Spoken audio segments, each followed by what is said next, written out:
has Neo in the house today. I'm super excited. I've known this gentleman for a little under a year now, and his work and what he does and how he impacts, how he shows up for people, his clients, and his friends is just absolutely outstanding. The level of energy, compassion, support, empathy, and care is at an all-time high.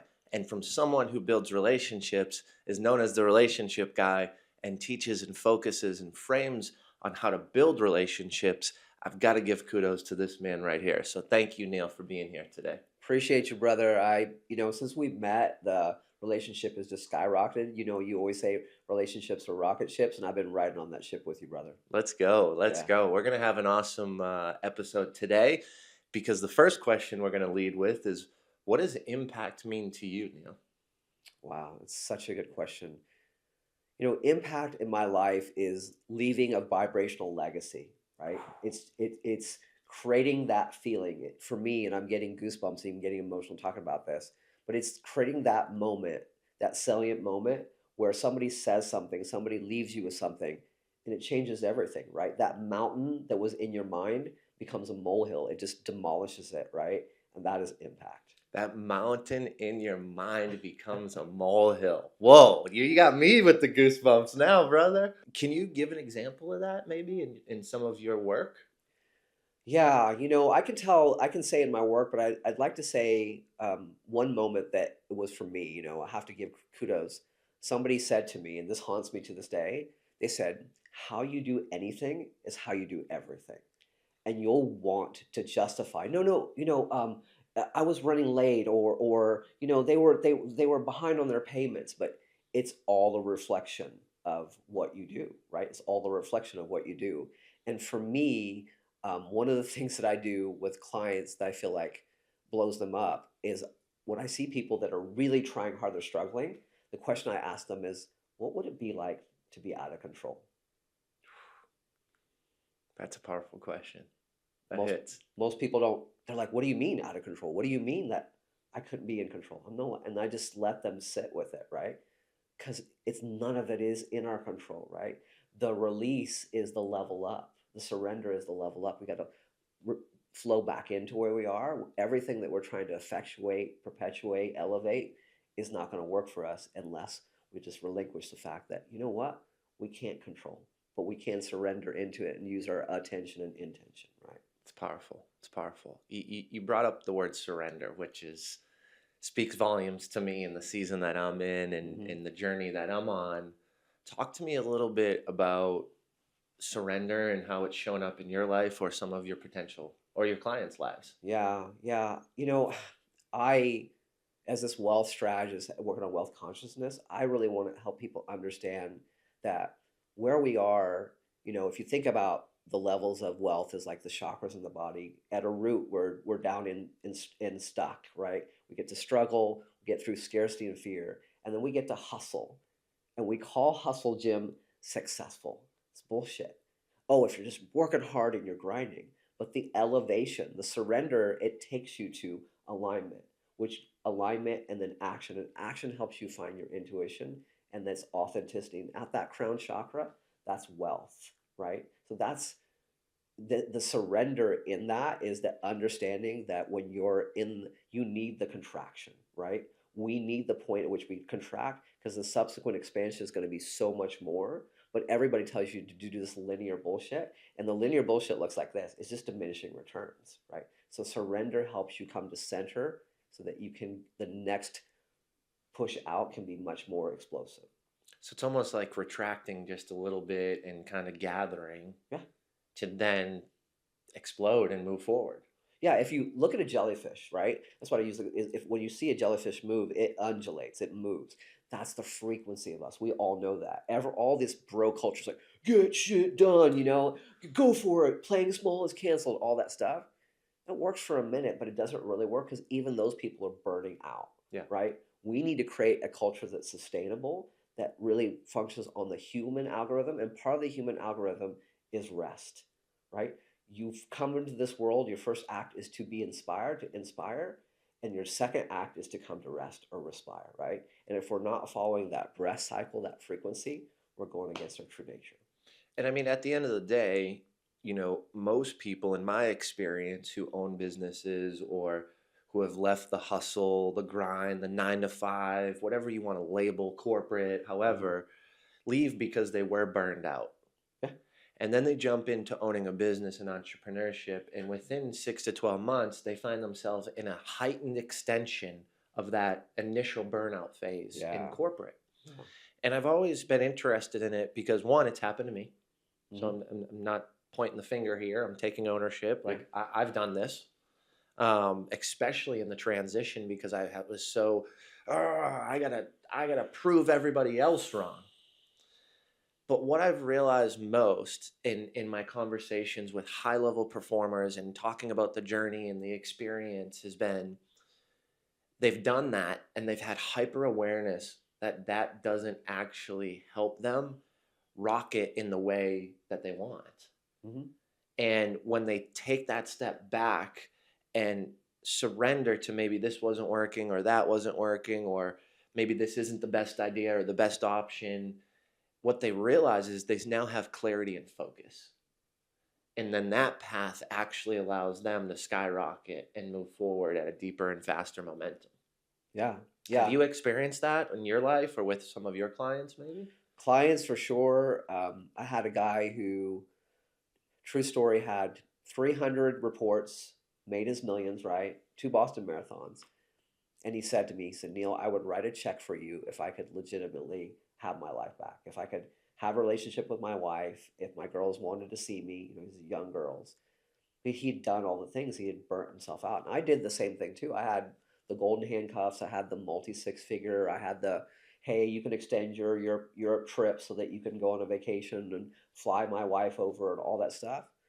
And it was never enough, right? Because it was just constant burnout. And then when I got into entrepreneurship, I'm like, I am the worst boss ever.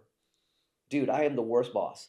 No acknowledgement of what I've done, no days off, right? Anything that I have accomplished is only fleeting for 2 to 5 seconds. And I'm just like, wow, I need to slow down to heal, to get clarity, right? To And heal. Wow. yeah, yeah. And I'll just drop this nugget on you. Like earlier last year, I spoke at our friend Nick Cavuto's, and I didn't even know I was going to say this on stage, but I'm like, if you want something to change, you have to let something die for to something to change. I was actually talking to an entrepreneur, very successful entrepreneur, who's going to be on one of my podcasts, and he said the same thing. And we don't, and that's what you need to do. Like, if you want something to change, you got to fundamentally do the work. It reminds me of like Jordan Peterson, how he talks about suffering and how he talks about like going through something to either kill it off or to continue to develop it Yeah, essentially. yeah. And it's like, well, going through that may allow you to realize this is the path, but it may allow you to realize, no, this isn't, and I need to make a change or an expansion or a pivot. You said it yesterday. You said the way is the way through, right? The breakdown is the breakthrough. And are we willing, are we brave enough to go through? Are we brave enough to endure the breakdown to get the breakthrough? That's strength. The strength isn't just infinitely hustling. The strength is, can I feel this moment? Wisdom is not experience, it's being able to process the emotions of your experience. And most people aren't willing to sit with that. It speaks very high volumes to me. The first conference last year, and I had to go through a breakdown Yeah. for the breakthrough to realize what I wanted, what I didn't wanted, what I didn't want, and how to navigate that in a way that I felt real, true to myself, still had the impact that I wanted to leave on others. And it was a breakdown moment. You and I had deep Oh yeah. conversations Yeah. about Yeah. that at the level of stress. But now I look at it, and as we build out this conference that's coming in September this year, and I'm like, wow, I needed every inch, second, moment, tear, anxiety, heart palpitation, whatever you wanted to Dude, yeah. talk about, whatever you want to call it and label it. But for me, I needed to go through that breakdown to have that true clarity. And like the focus now as I moved into this year and move into this conference is drastically different. What did you learn, brother? I mean, what did you learn about you in that process, right? Because we always talk about this, like we celebrate the beginning. Oh, you started, right? We celebrate the end. but it's that dirty middle, right? It's like what we don't talk about, we navigated. So like, what did you learn about you in that process that you're really carrying forward? That I put mentorship and strategy and um, I don't know how to put it.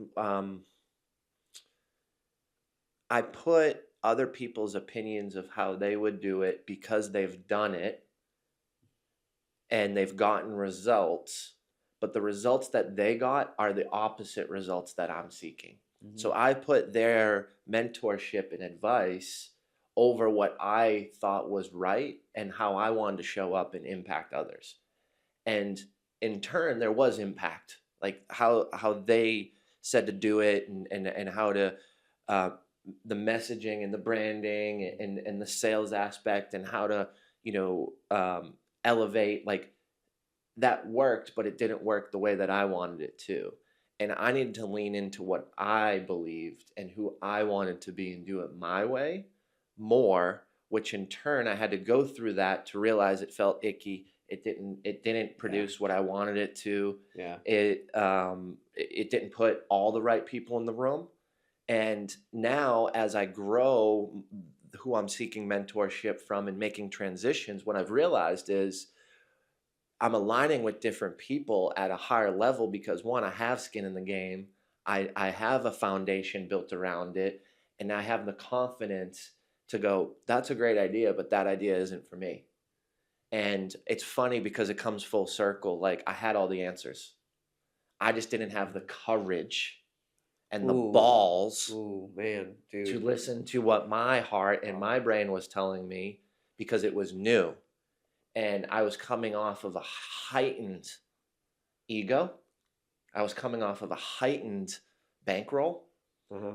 success. I mean, in real estate, like there's people even I talked to today, they're like, man, I can't believe you sold 250 homes, a couple of years ago. I never sold 250 homes. 60 was my max, which is still good and made me a lot of money. Yeah.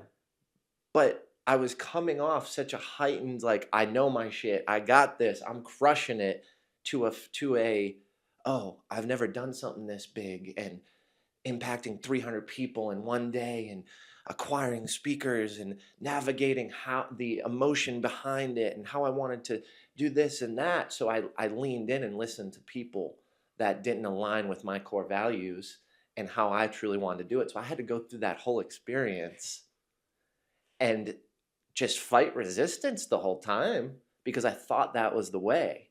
Yeah, but the thing is that what were you fighting? And I want to really lean into this because now you got me fired up. Now you really got me fired up because I'm like, okay, let's go. Let's talk about this. It is in the information age. The new religion is information.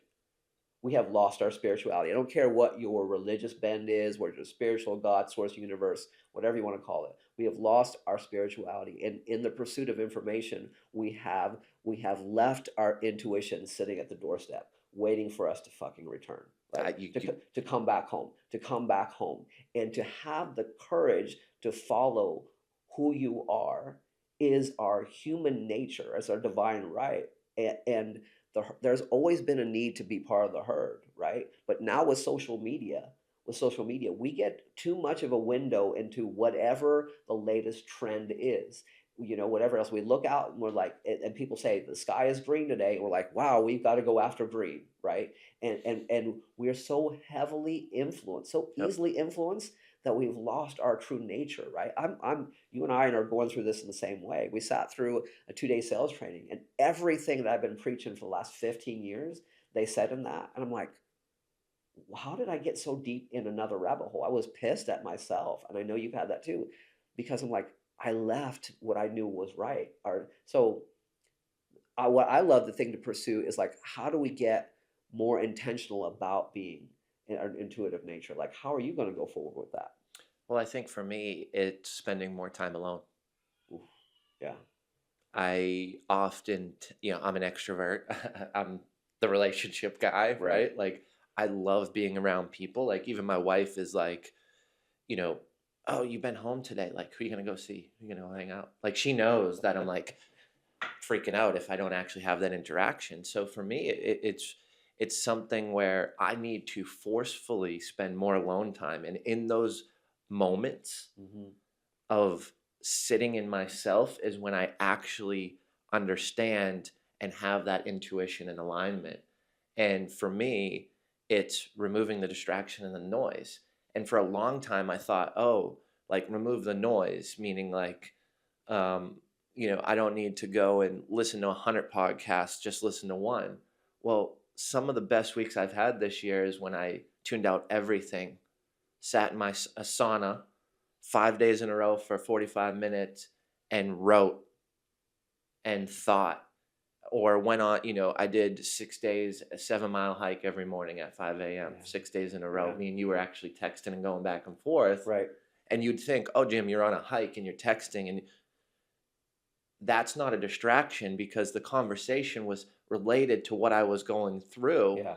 And it was actually someone who I know cares about me, knows my alignment, knows my core values, knows my beliefs, knows my state of art, or my state that I'm in, knows my, where I want to go.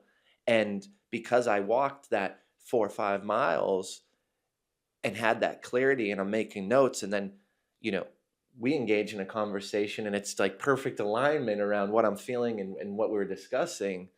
So it's not necessarily for me like remove everything, but it's more so just spend time thinking and building and analyzing with the information I already have. Because for me, it comes quick, but when I sit and develop the thought is when it grows the legs and actually has the power to put one step in front of the other and continue progress and allow me to grow. Yeah.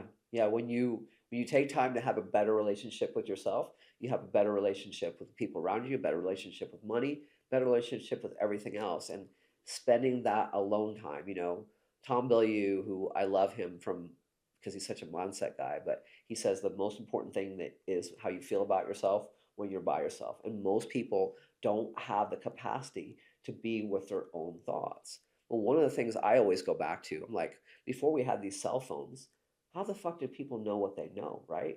Einstein, even my people, about all these things that ancient wisdoms, Yep. right? The 9 rules of being a human being, written before the Sanskrit, written before the word, sound like a Tony Robbins lecture. They're like 3,500 years old or more. But Yeah. how did those people know that? Because we have, and I'm just going to get woo woo here, but I know it to be true because I've tapped into it. But regardless of where your spiritual nature is, we have the ability to tap into something, right? To something that's greater than us. And having a better intuitive relationship with yourself is the only way to really create. Because how are you going to differentiate in the marketplace if you're just regurgitating? Oh, somebody else has this cool filter on the reel. I'm going to do this, right? Dude, it reminds me of high school. I have these bracelets on today, and somebody would wear a rubber bracelet, And everybody would have it. everybody would wear it, right? Somebody's wearing a rubber band on their wrist, and everybody would do it. And that's how we're responding as business people in the marketplace. We're going to differentiate ourselves by following. Even Instagram has trained us. Oh, this is the trending sound. Yeah. It's so powerful. And I just got to take that in for a second because I've been working through this. When I write, I'm like, is that Jim? Is that what I truly believe? No, what it was a compilation of what other people thought in a cute manner, in an attractive, trending way. Yeah. Yeah. And then when I go through it and I actually spend the time and put in the work and analyze it and I read it, I'm like, that is, and then I post it on LinkedIn or I share it or I put it in an email and the responses are like, but when I share what someone else said in my own words without deep thought and courage and consideration and research and effort and time and energy, if I just post something of the nature that they've constructed, it gets nothing. And for a while last year, I didn't understand this. I had no idea. And I'm like, why can that person post it and it's 72,000 likes and shares and 857 comments, real comments.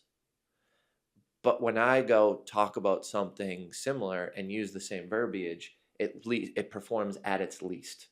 It does, because we as human beings, we're vibrational. We can tell. We have an unconscious bullshit meter, and thank God, right? We don't learn how to listen to it. We don't understand how to get back in our intuition, right? But we know this. We're both dads, right? When your baby is crying and you're tense and you pick them up, they cry more. Yep. When you're relaxed, we forget our true nature.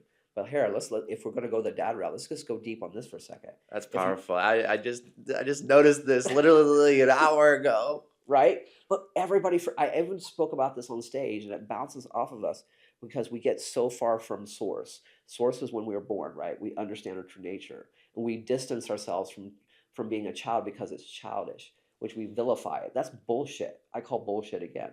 But as dads, think about this. We both have daughters. If our daughters came to us and they said, "Dad, I'm so frustrated. I don't have any friends. I keep trying to do what they do. Keep trying to be like them. I keep trying to listen to their music, and nobody pays attention. And they have tears in their eyes, and like I don't feel like I have my place in society, right?"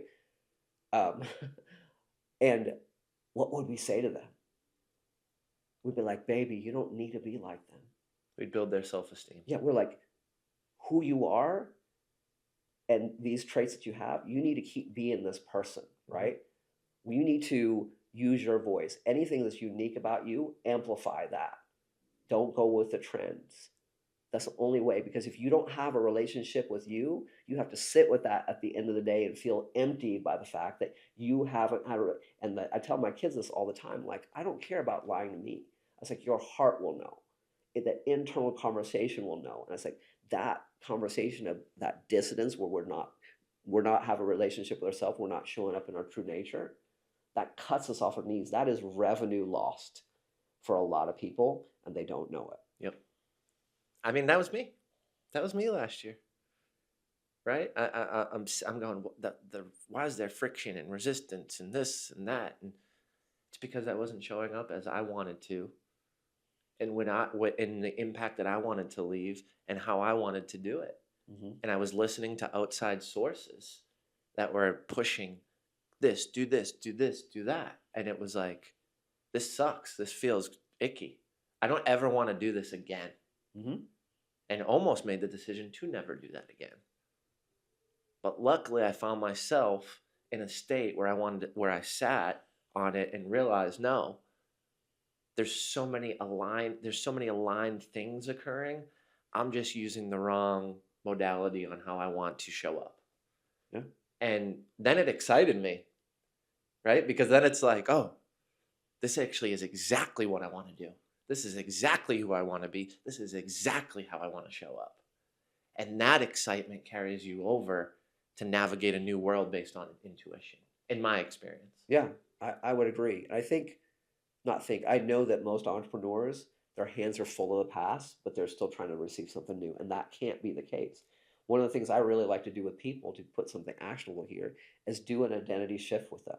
And it doesn't have to take long. Now, I'm not going to bullshit anybody who's listening to this or you to tell you that if you do one identity shift, you're going to be shifted for the rest of your life. I mean, that's this crap. I know a lot of people promise that, but it's not actionable, being a guy who has been in neuroscience his whole life. But what I will say is that it doesn't have to be that hard, right? I do a thing in my masterminds where I have somebody read something that's authentic to them. They talk about who they are, they show up, right? And then we all just tell them how we experience them, right? I experience you as. And by the end of that, that person is so unlocked. It can be as simple as that. And then you just keep revisiting that experience emotionally and mentally, right? And the part about that you talked about coming back into your true nature, is that when you are in touch with you, you have that pharmacy, that armament, that strength to go, I'm going to ground down into these feelings, right? Because you're always going to get knocked off your course. But the whole idea is not how quickly you can react, but how quickly you can come to center, right? Yes. That's it. Even a martial arts guy will tell you, if I react too quickly, a true master, I get hurt. But if I come to center quickly. So we all need to develop a better center. It's powerful.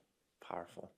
It always comes back to the relationship with yourself. It always comes back to your own self-esteem, right? It always comes back to the only thing you can control Yeah. is what's in between these two ears. Yeah, and this is It's your this is mind. this is Yeah. how we got to be friends because you were such a relationship guy. Like I really like your vibration. You are so outwardly focused, but I know we've had a lot of deep conversations. But brother, your path is a better relationship with you because the way that life started out for you and things were so fragmented in relationships, right? And so our wound is our greatest gift, is what we tend to fight for the most and what we go tend to be on the sermon about, right? We be evangelical about what's happened to us if you know how to use it right. But that thing that you're seeking right now, you're going to blow up. I know it very soon because you're doing the work to have a better relationship with you. Totally. Totally. Now, you said you've been in neuroscience for 20 years, things like that. Tell the listeners a little bit about how you've learned this wealth method and how you teach it. Like, where did all this knowledge come from?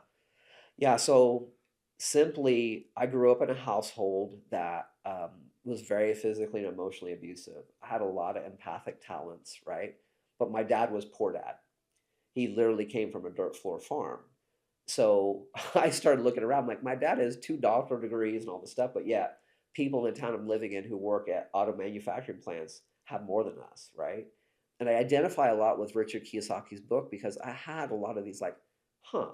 I was very observant with a kid as a kid. My gift is ideation and trends. Like I see things that most people don't see. I'm like, something is wrong here. And then I started leaning into, well, being an Indian kid, I'm gonna just play into the stereotypes. It's like it's education, right? How much education do you have? How many degrees, right? You show these things, right? So I went and got the MBA, and I was in med school for a period of time. And then when I was making my transition from research into business, I started coming up against that wealth thing because it was my mindset. And people are like, you're a smart guy, but you can't do business. And I'm like, that pissed me off.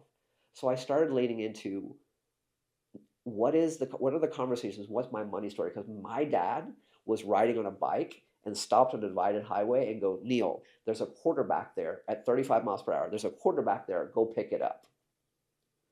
So I knew my money story. Now I've had great things. I've had Wow. some nice cars, some nice homes. I've done some nice things, but I knew that if money is a mindset, people can make it and make it again, or 70% of the people who win the lottery can lose it, right? How many broke ass entrepreneurs or celebrities who get money but then can't hold on to it? So that's what started me down this road. I'm like, there's got to be a different way because asset accumulation and expansion isn't wealth. That's just revenue. Wealth is a holistic thing that is connection, worth, fulfillment, success, revenue, right? Lifestyle, certain level of freedom. It's many things that need to be living and in concert with one another at one time. Otherwise, it'll never be enough until you are. It's like, it reminds me of like a Rubik's Cube, right? It's Yeah. like you could spin this thing and get some of the colors the same, but with your method, how do you spin this thing we call life Yeah. and get everything lined up Yeah. and all the same color on the Rubik's Cube? Just talking to a guy last week, met at one of Dave Meltzer's events, and he got the G-Wagon, he got the penthouse apartment, and I almost said it, but I don't like to finish people's words. And he goes, after his quote, after the dopamine wore off of that, I felt nothing. And that's the dirty secret, is that you can't be asleep for 15, 20 years of your life and wake up one day and go, I'm going to be happy. I'm going to feel good. I'm going to have great relationships. I'm going to do this thing. It is in my wealth method, it's an and conversation.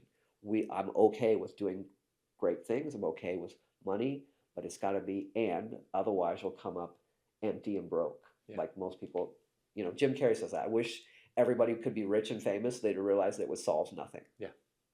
Love Jim Carrey, by the way. Yeah. It's freaking amazing. Such an in-tune, like simple, direct example of this journey, and he's completely vulnerable and open about it. Yeah, and he's gone around. Did you see that thing where he was like, he went to like, I forgot, Golden Globes or something like that, and they asked him, they said, why are you here tonight? He goes, well, I just thought, what is the most meaningless, purposeless thing I could do? What is the thing that actually has no value or no meaning? And that's why I'm here tonight. Now, I'm not sure if that was the best thing to say, but you understand his point, right? It's like, this means nothing. It's a bunch of people who are self-respecting themselves, giving each other awards. Yeah. Even Denzel is really, really upfront about that. He's like, this acting thing, it's not, he's good at it, but he's like, let's put it in perspective. So, That's so, yeah, so intense. I mean, honestly, it's for me, it's a breath of fresh air to hear that at that level in such a simple, real, honest way. I believe it, yeah, yeah. and I think that's powerful. Now, let me ask you this. I know we've got some things we got to do after this show, and it's just been amazing. But I do have one question through all this that I was thinking about. Okay. Is happiness a choice?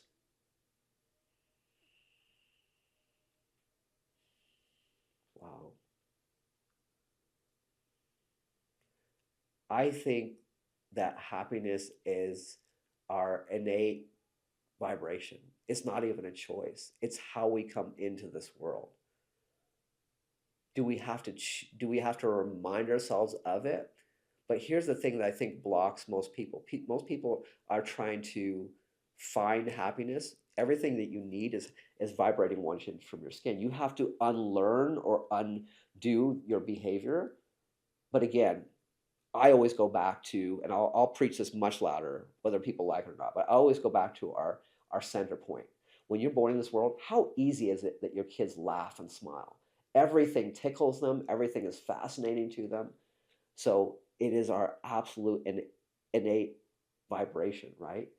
Do you I'm have, watching and living it right now. yeah, My yeah, daughter is just, I look at her a funny way and she's like, ah, and then she walks over and stubs her toes and she's like, ah, and it's just like that natural bliss because she hasn't been exposed to a society of failure and loss and all the negative emotions. Now, of course, she has, right? She's not gotten something she wanted, or, she wants dinner and it's not ready yet and she has a tantrum, right? But mhm. like naturally, she hasn't been exposed to negativity at such a high level yet that she lives in a state of bliss. And I can give you a way to anybody who's listening right now to get into it instantly. Go to some place where people are laughing or comedy, or just start laughing. Just start laughing in a room if you're brave enough in a restaurant and see how many people just laugh. I used to do laughter yoga. Sounds crazy, but it was one that I know people that have healed themselves from crazy things, but it was just laughing 10 to 20 minutes a day. And you do different exercises. And I'll tell you, everything was better. Everything was funnier. When I watch, I don't watch a lot of TV, but when we watch the late night reruns, I would laugh way more, right? And we all know that feeling. You step in and somebody's smiling, somebody's laughing. Yeah. It's that easily inferenced. So we know it's a vibration, right? People are like, oh, I don't know how to be happy. Smile. Simply smiling increases the right kind of hormones. If you fake a smile for a while, you'll feel better. I recently read something that says kids laugh 450 times a day on average, and adults laugh 15. It's fucking criminal, dude. You go from 450 to 15. And then we wonder why. Then we wonder why we're sick. We wonder why we can't make money. We wonder why we don't feel successful. All those things because we're not practicing our basic human nature. Nobody would say that, hey, you can't drink if you don't. You can live if you don't drink water, right? Well, what I'll tell you is that if you don't practice the four-letter word in adults, if you don't practice good feelings, right? If you don't practice your emotions, you're not going to have what you want. You're not going to magnetize it. So to not take your words and put them into mine, but happiness isn't a choice. You're born with it. I would say 100%. You're born with it. It's not a choice. It is the unlearning to unplug what's already there, right? People are trying to like seek happiness. What I'm telling you is that happiness is in our true nature, and all you got to do is remove or unlearn to the wellspring of happiness. Because if it wasn't limitless, then we'd have to go seek it, and it would be something that's in scarcity. But God's source universe doesn't create scarcity. We create the scarcity. It's unlimited. It's tapping into our unlimited nature and unblocking, unlearning ourselves that gives us the abundance. Wow, that's powerful, man. That's powerful. Thanks, brother. Whew. Man, you got my brain just and it's so funny because I've been sitting on this happiness as a choice concept for about 2.5 weeks now. And I haven't asked anybody or gotten anybody's opinion but it's been popping up and I've been thinking about my daughter and, you know, future kids that we may have, and I'm really just been sitting on it. And as we shot this today and navigated this conversation, it kept popping up again. Wow. And I just felt that I needed to ask you, and you just cemented in my brain exactly what I knew, but you just pulled it out for me. And you pulled it out for me. And I'm sure this is what you do with all your clients on yes. every single freaking call. and I wish I could find a good freaking marketing message, but I'm over that too, about how to quantify this or tell this to people. They just have to experience it. But here's the thing, is that it's because you're having the pursuit, you're on the journey, the synchronicity has happened, right? Because when you ask me the question, we'll see it back on the video, but I just know intuitively, I'm like, whoa, right? I was like, I just need to slow way down and not worry about the pause or what I'm going to say. But I'm like, I need the answer to this question as well, right? But that's our intuitive nature. It's like what needs to be discovered, right? Not created, but discovered, right? In this moment. Or actually, I want to say the opposite. What needs to be created, right? Not discovered. Because everybody's trying to discover it. You just need to create it. Yeah. But it was that intuitive lean that you had that created a moment for you and I, right? And that can work in revenue, that can work in health, that can work in having better intimate relationships, but you got to make yourself available. Most people, it's not a matter of scarcity. Isn't people think they need to find the resource, but it's your willingness to receive, your availability to receive, that's fucking clogging the abundance. Man, what a powerful session today. Dude, we had no idea. We sat down today. I'm like, let's talk. What are we going to talk about? But I had no idea what here, but it takes the right person. And Jim, I just want to say to you from my heart, it's like over and over, you've been the right person to give me an opportunity to be the best version of myself. And that's how I know you're the relationship guy, because I never asked for opportunities, but you just leaned into me. And every time that we're together, I find myself in some exponential expansion because of our interaction. So I just want to say thank you, brother. Right back at you, man. Thank you, dude. And it's funny because how I quantify a good podcast session for Jim Morris, right? And why I do this for Jim Morris. Now, there's obvious reasons, right? I'm a community builder. I want people to hear these conversations, have experiences, have, thoughts around them to better their life. But when I lean in to think about it for me, how I quantify a good session or a good podcast or a good show is if I don't get goosebumps 5 times throughout the conversation, and I think we're on 12. So just kudos to you, as always, for just a high level, impactful conversation with me. Yeah. I feel the same. This is like my trip to Nashville is worth this conversation, right? So, all right, brother. Thanks for being on the Impact Effect podcast. Neal Phalora, known as Neo. And I hope this episode was great for you, because it was great for me.